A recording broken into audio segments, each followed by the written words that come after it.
Hey everybody, welcome back to another episode of the Music Den. I'm your host, Armando Venditti.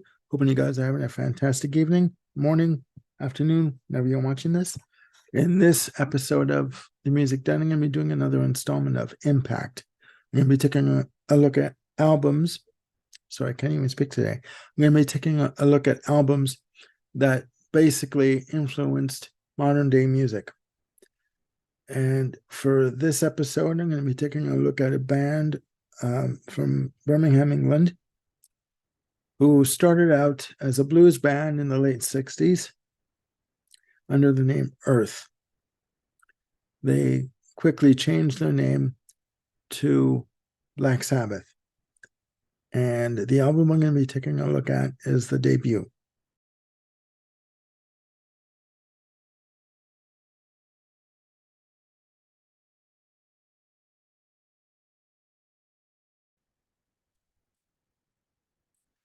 Black Sabbath released their debut album on Friday the 13th, 1970, in the UK, and through Vertigo, and on Warner Brothers, June 1st of the same year. Now, if you saw the album cover, this was no typical band. Okay? Coming from Birmingham was known as an industrial city. It's very dark, very cloudy, a lot of factories, steel cutting factories around Birmingham. And people have said that you could even breathe in the dust from the factories, from the that were around there. Rob Halford had said that when you were in school and you were sitting at your desk during school day, you could literally feel the desk moving from the noises of the machinery in the factories that were cutting steel, etc. And it basically was a very depressing situation to be in.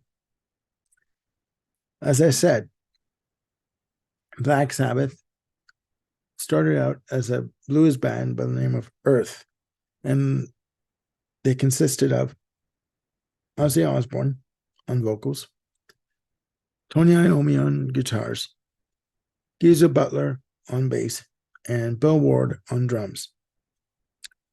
As I just showed you with the images from their first album, this was nothing like anyone had ever seen before. Led Zeppelin had released their debut album in January of '69, which was a hard rock album, hard rock blues mixed with acoustic stuff. And Ozzy Osbourne has said in interviews that when you first heard the first Led Zeppelin album, it was like a breath of fresh air. Basically, somebody finally understood what was going on in terms of music. They were doing something different and something that other people could relate to. I'm not sure if the first Zeppelin album influenced Black Sabbath, but I wouldn't be surprised. And in all honesty, Black Sabbath and Zeppelin were sort of compared to be cut from the same cloth. Although Led Zeppelin never thought of themselves as a heavy metal band because a third of their music was basically acoustic. And they also used Middle Eastern influences in their music. Black Sabbath basically thought themselves as a hard rock band with blues influences. They did not see themselves as a heavy metal band. That was something that the media put on them. So the first album comes out, and it is basically universally panned by the critics, calling it crap, calling it a load of shite, whatever you want to say. But this album, which was produced by Roger Bain, did make an impact. and it did influence people. I mean, from the cover of the model, all in black, basically in green face. When I saw this album cover at 11, 12 years old, it scared the shit out of me. In all honesty, I didn't know what to make of it. I already knew of Black Sabbath from seeing the Ronnie James Dio lineup from the videos for Neon Nights. Okay. But I never knew that this album existed. When I saw this, it literally scared the crap out of me. And, but as I got older, I listened to more of the music and I got into it more, because your taste change as you grow older. So, and it's got to be said, the album itself, when it starts off, the title track starts off with rain and thunder. And then the heavy chords come in on the first track. And it was just like nothing that anybody had ever heard. It had a very sinister, dark, foreboding sound to it. And the first lyrics on the album, on the first track, it starts with, "What is this thing that stands before me? All in black, pointing at me," meaning, it's like, it's a story of this guy either in bed or wherever he's in his living room or wherever he is. All of a sudden, he sees this figure in black standing in front of him, pointing a finger, basically saying, "You are the chosen one. You have to come with me." And the guy trying to get away from him, and he can't, because you hear Ozzy Osbourne say, "Oh Lord, God help me, please no." And then the chords come crashing in again, and the drums are heavy, along with, and the bass. I mean, it was just a shock to what was going on before musically. But by the same token, and I'll get into the rest of the songs in a second, by the same token, it spoke to a lot of people. It spoke to basically, I guess you could say, the disenfranchised, the people, the fans that were tired of, the hippie movement and peace and love and all that kind of stuff. Tune in, drop out, get high, whatever. I mean, you could get high to this music, but you did not. Peace and love was not on the menu for this. When you listen to the album, and it's got to be said, the detuning, dropping down a tone or a semitone to play the music, it was just very heavy and very very rhythm guitar, very heavy sounding. And the reason that happened was Tony Iommi, prior to going on tour with the band, had quit his job, and on the last day of work, the supervisor said, "Nobody's here to operate the sheet cutter, so can you please help out?" So he gets on the machine and starts cutting the sheets of steel. Now, looking at what he was doing, he brought the lever down and cut the tip of his finger off. And he was just beside himself, like, what are we going to do? Like, he was mortified. He thought that the band was over even before they began. He went home and he fastened a plastic, basically bottle cap, to his finger, melted it down so they would fit over his finger. He subsequently got a one that was made of leather that would fasten to the tip of his finger. And that's how he played. And that fastening of the leather to his finger gave the guitar a thicker, more doomier sound, I guess, and a more distorted, fuzzy kind of a sound, right? It's got to be said. That became their trademark musically. And this album is dripping with this sound. It is wall to wall heavy, bluesy rock. There are no ballads on this album. There's because going on future albums they would experiment and do more acoustic based stuff that would be considered ballads, songs like Fluff. But for this album, it was wall to wall, heavy, hard blues rock. I mean, on the first track, it's heavy drums, heavy guitars, and just on the tail end of the track, you hear Iommi change his tone on the guitar and do basically more of a bluesier, heavier riffing. And it's got to be said, he does a lot of heavy chord changes on this album. And the lyrics deal with a lot of stuff in terms of the occult, like with Satan and stuff. Other tracks of note on the album are, again, The Wizard, another track that's got heavy power chords to it. Behind the Wall of Sleep, which on this on the track, the lyrics, the vocals they split between the right and the left channel. Okay. And Ozzy basically with the vocal melody just follows the guitar melody, the guitar line. He doesn't come up with any vocal lines that go on top, that rest on top of the guitar lines. He basically follows what the guitar line is, and that's fine.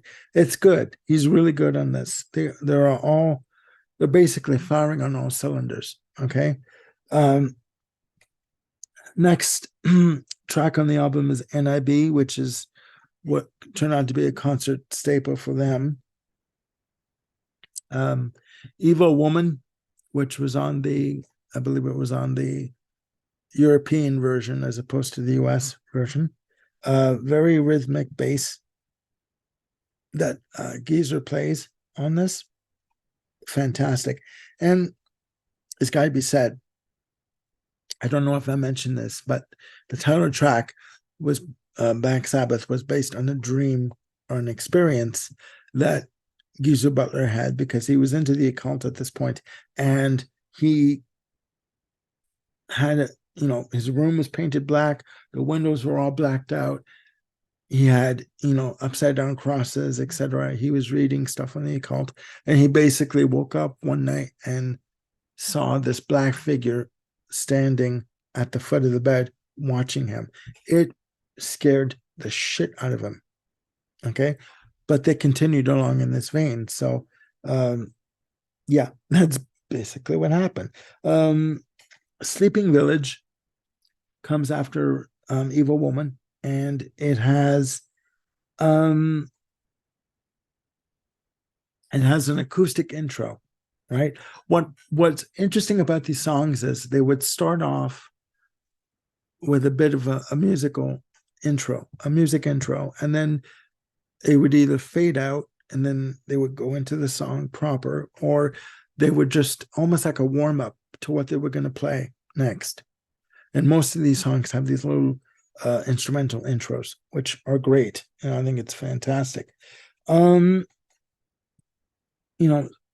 Village comes up. There's also tracks like Warning, which ends off the album.